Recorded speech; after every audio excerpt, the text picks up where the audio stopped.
The Comeback Player of the Year award is a very tough award to navigate. Find out what the voters look for when voting for the award and who we like to win the award. That and more on today's episode. What's going on, friends? Welcome back to Forward Progress here on the Hammer Betting Network, powered by Pinnacle. Before we get started today, I want to remind everyone that we are sponsored by Pinnacle. Pinnacle is the world's sharpest sportsbook and available to bettors in Ontario. Find out what professional bettors have known for decades. Pinnacle is where the best bettors play. Must be 19 plus in Ontario. Please play responsibly, and not available in the U.S. Today, I am joined alongside Geoff Fienberg from the Mayo Media Network and Odds Checker, and we're here today to talk to you about the Comeback Player of the Year award. Geoff, you have some strong opinions about this award, the criteria about it, who's probably going to win, who's favorite to win right now. But before we get started, let's outline the criteria of the award and what the history of the award has looked like for winners. What are the type of things that winners have done in the past to win this award? We can look back at guys like Geno Smith, who won last year, Alex Smith, who won a couple of years ago. Two very different cases, but they both won the award. So what is the criteria for the award in your opinion? Well, in recent memory, I guess it's been a quarterback award, because you mentioned Geno and Burrow and Alex Smith and Ryan Tannehill, Andrew Luck. So it's almost become a quarterback award, but the criteria is up in the air. And obviously I'm in the batter's box for this one, because the sharp math guys want nothing to do with narrative street on an award like Comeback Player of the Year. And smarter people than I want nothing to do to throw cold water on the Damar Hamlin story. That's like dangerous, but I'm willing to take the heat for it.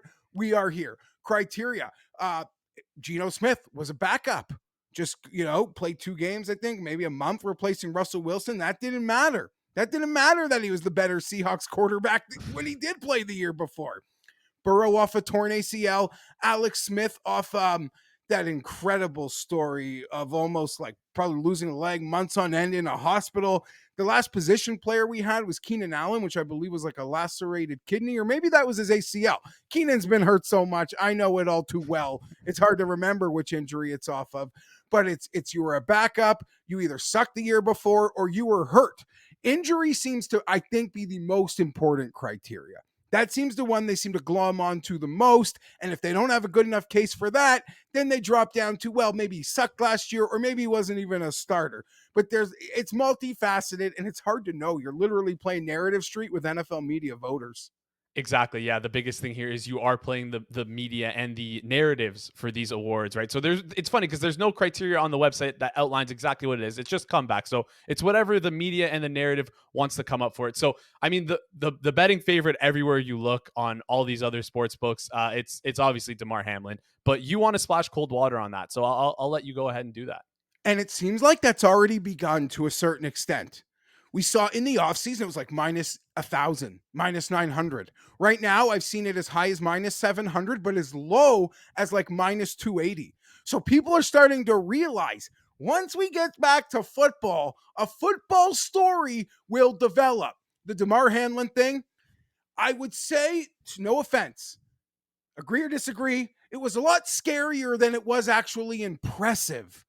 Like, there was never really a doubt all summer he wouldn't be playing, all winter that he wouldn't be playing week 1. I don't want, it just doesn't have the same. It's an Alex Smith price, but it's not the same. Alex Smith was laid up in a hospital for months. Maybe the leg was going to be amputated. This is like a dime a dozen safety in like a rotation. I think if you agree with me, then maybe there presents some value down this board. But again, it's narrative street, and NFL media has kindly already anointed this, but maybe, just maybe, once football is actually played, a story develops, and this thing comes closer to a pick'em, or you got some 25-1 at 2-1. That's what I'm thinking about maybe attacking here.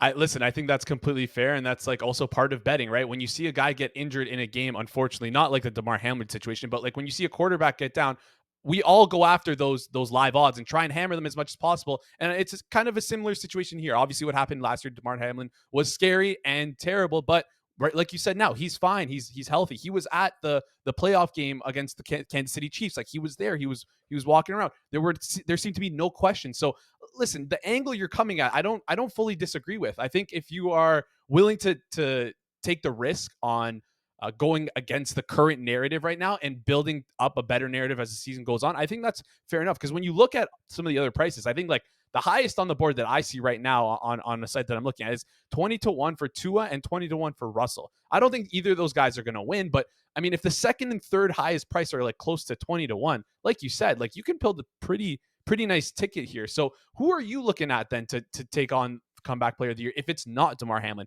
Who are the players that you like? Again, like I'm not trying to be cold-hearted. We're just talking through it. The next guys to me on the board appear to be, you're seeing like John Mechie, Foster Moreau, if we're going away from quarterbacks. Those are cancer stories. John Mechie had leukemia, people. Friends, if he gets over 1,000 yards, unless a quarterback blows this award out of the water, John Mechie will be neck and neck with Hamlin. Maybe the favorite if he gets 1,100 receiving yards off of leukemia. I don't want to make it about me.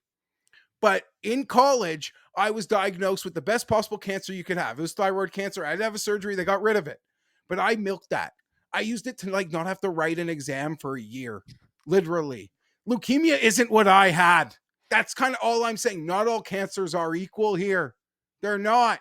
I know it's like an awkward conversation to have, but I'm an awkward guy to even be addressing this market, I guess, in the off season. So I see opportunities potentially up and down the board. If Cooper Kupp flirts with 2,000 yards, the 28-1s that I'm seeing on comeback player of the year seem to make a little bit of sense.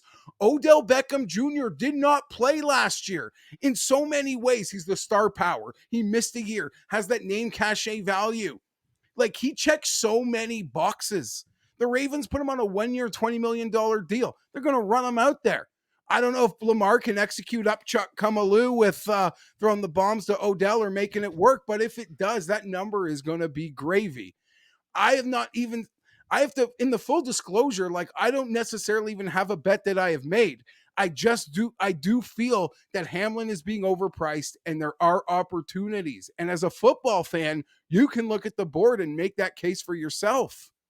I think that the way you put it is fantastic. I look at the board and I see a guy like maybe, like you said, it's a quarterback award. I'm a USC guy. I like Sam Darnold. I've always believed in Sam Darnold. He has been terrible in the NFL. We saw how he saw ghosts against New England in New York. He was brutal on the Panthers. But if anyone can fix him, it's probably the Niners and Shanahan. So that's a guy I'd be looking at. But on top of that, Brock Purdy. Not even to, again, take another shot at Hamlin. But Purdy, like people are like, maybe he'll miss the whole year. Maybe he'll miss all of the season. He's at 66-1. Now there's starts that he could be ready. Maybe they glom on to what he did last year. They find a way to give him an award. I'm just saying there's just so many narratives here that a guy clearly rehabbed his arse off to maybe even still be in play to start week 1. I like your take on Sam Darnold. I like him too. We stay in the closet, Sam Darnold truthers. But I don't know that I'm ready to bet him to win any awards. But if he goes and takes the reins there, it's all game for him. Yeah, exactly. And like you said, it like we outlined when we were talking about how the award gets handed out, right? We don't know exactly what the criteria is. It's kind of just made up, and it seems like whoever has a good season is like a strong candidate to win. So like, I think maybe that's what you're looking for. And you have star power, Jonathan Taylor, Cooper Kupp off huge injuries. Like these are guys that can have dominant seasons. Yeah. And there's a lot of hype maybe with the rookie quarterback in Indy. If they really figure it out and the offense is fun, Taylor wins, like, I don't know, maybe they'll find a way to hand him the award. The Jets can be a party. I don't know if Dalvin's there just yet, but there's options everywhere, especially if you agree with me that you're paying an Alex Smith price on not an Alex Smith situation. And I think football fans feel me on this one. I think that's a great way to put it there, Geoff. And also, like, again, we usually come at you with picks for these little market-specific videos, but I think this one's up to you. If you agree with us on this take on the comeback player of the year market, scour the board, find players that you like, and you can attack. Because listen, if the favorite is currently minus 1,000, and there's an inkling in your mind that he might not win, then you might want to attack it. So, anyways, thanks so much for tuning into the video today, guys. We really appreciate it. Before we go, reminder to smash that like button, hit that subscribe button on the way out, set those notifications so you can be first to notified when these videos go live, and you get to jump on the market. So for Geoff Fienberg, I'm producer Jason, signing off. This has been Forward Progress right here on the Hammer Betting Network.